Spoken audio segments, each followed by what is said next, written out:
We're going to do some more myth busting today and tackle a big one. I'm sure you've all heard it, whether it was from a friend, a family member, or another healthcare practitioner.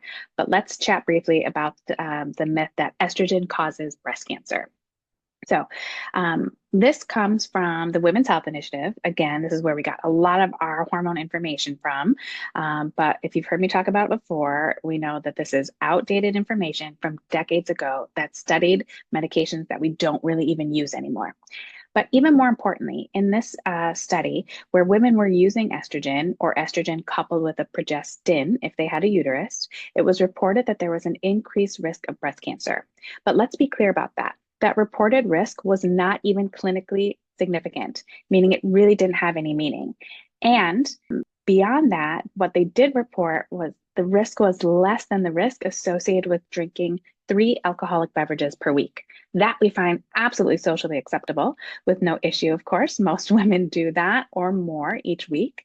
And that actually increases or is associated with a higher risk of breast cancer than using estrogen in the Women's Health Initiative was. But the other thing we want to couple with that is we're using a different type of estrogen. We're swallowing the estrogen. And it was coupled with progestin. These days, we're using completely different types of medication. We use what are called bioidentical hormones, meaning they are exactly identical to what your body makes, or the chemicals, the hormones that your body makes. So we have a little different risk profile there, depending on what we're talking about as well.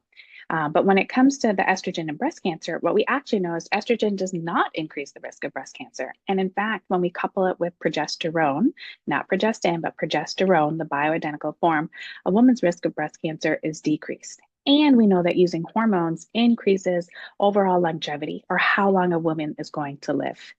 So we can put this myth to rest. I'd love to bury it, but unfortunately, this type of information doesn't get disseminated very quickly in medicine. And that was such a big study, and there was so much media around it that it's going to take some time for that to shift.